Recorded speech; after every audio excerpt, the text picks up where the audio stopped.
So I just want to document how far these waters have come up. These waters have even come up into this fence line right here on the base, right? I mean, like I said, there's a 20-foot embankment here, and it just looks crazy to me, because this fence is hard to cross because there's like a 3-foot embankment that goes down, so you'd have to climb up to it, and then it's got that mesh fence.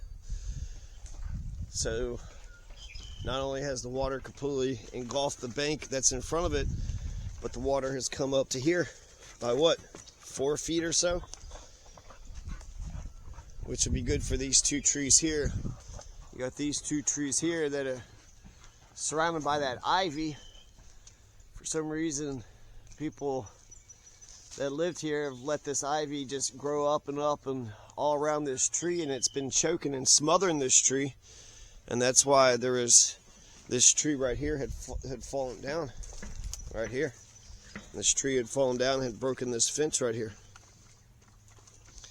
And so if you see all that refuse right there, the Dutch, they would keep on extending their land. So 4 days ago, I would say, I want to say 5 acres, but we'll just say 1 acre. There's probably like 1 acre worth of materials. And at the time I was thinking, oh, we need to pull it up. But if I would have just pulled it up to the embankment, it still would be underwater. And so, you know, who knows where all this refuse, all this, you know, woods, this wood stuff will go in the future. If it'll stay right there, if it'll come up onto the embankment, if it'll just float out there somewhere, who knows. But, so this ivy here is dying. There's some ivy still left on here. So it's kind of crazy, because even though I've cut it here, I know I'm mixing problems up, but this is something I've been looking at for a while. You could tell by the other side, this tree on the inside, tree's almost hollowed out. If you look on the inside, it almost looks like it's hollowed out. I don't know if you can tell.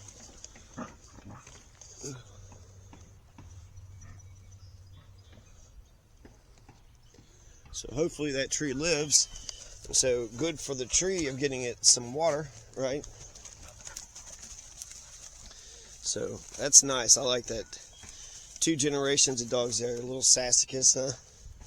What do you think of all the floodwater, Sassacus, huh? She's like, I'm cool with it.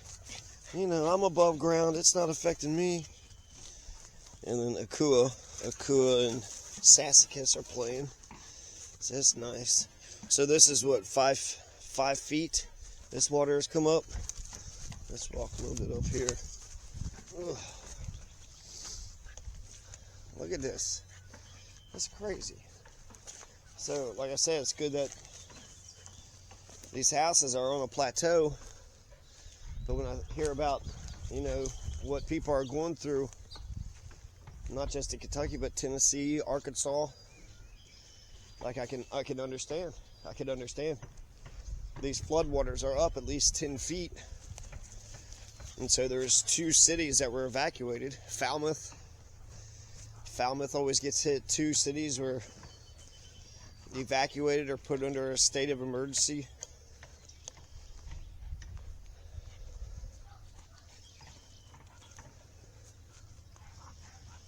So I think the damage here is minimal. In the long run, it's not going to be good for the wood, for water to be soaking in the wood. And I'm glad that these things are tied down, but I do feel like I should tie them down more. And you can tell the plank, the walkway there, it's, you know, it's up in the air. So, yeah.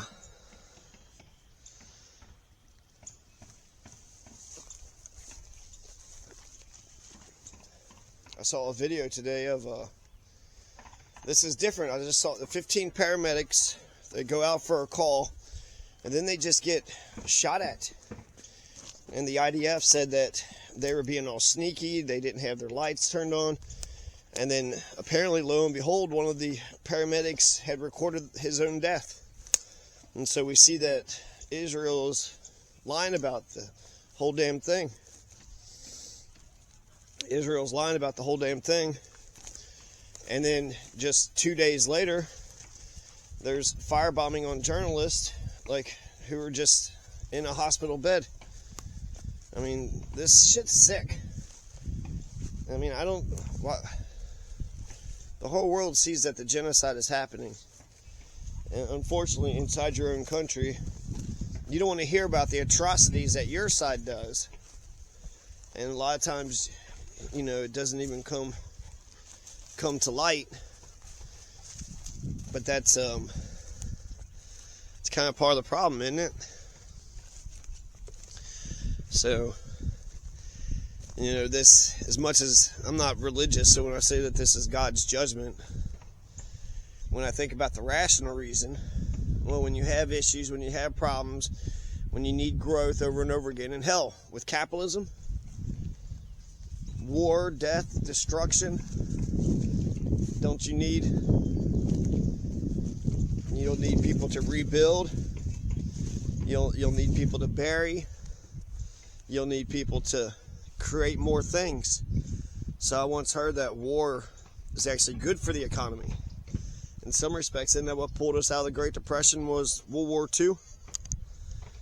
And so if war and death and destruction is good for the economy, well then heck, why do FEMA funds? Why cost the government some money? You know, this all is opportunity for the private market. But that's the thing, capitalism is just make, consume, make, consume, make, consume. You ever stop to smell the roses? We do need to work on meditation. We do need to just slow down and take a breath, take a pause, because our technology has surpassed our humanity. And so since we're participating in genocide, imagine if we stop genocides. Imagine if our policy was, if a genocide is happening, then we do everything we can to stop it. We use our technology to stop it. Wouldn't that be nice?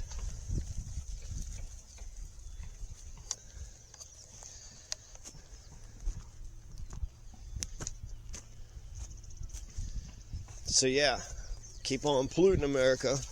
Keep driving your automobiles. Keep buying a brand new iPhone every damn year. Keep buying a brand new vehicle every damn year. Heck, with this kind of weather, you're going to end up buying a brand new house every year too. And maybe some people can afford it. That's another thing about class warfare. Is that the working poor, the working class are going to get hit the worst. And maybe the middle class might survive some of it. But we know the rich are going to survive it. I like to think so. I mean, the LA fires were out of control.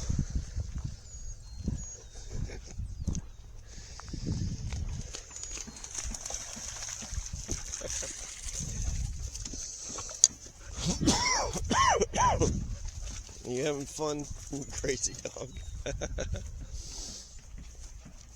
Ew. For some reason, dogs, they have really good smell and taste, and they like to chew on cow shit, eat cow shit.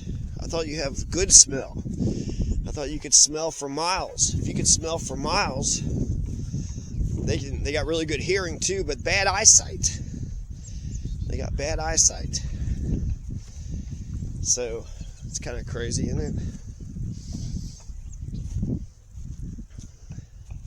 So I just want to document how far these floodwaters have come up.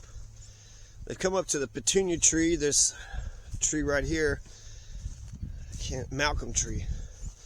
So the floodwaters have come up to the Malcolm tree, and they've come up to the petunia tree. And you can see how far those two trees right there, I mean, those two trees are behind the fence. And so the base of them are underwater, and then you don't even see the top of that fence over there in the corner. Just crazy, man.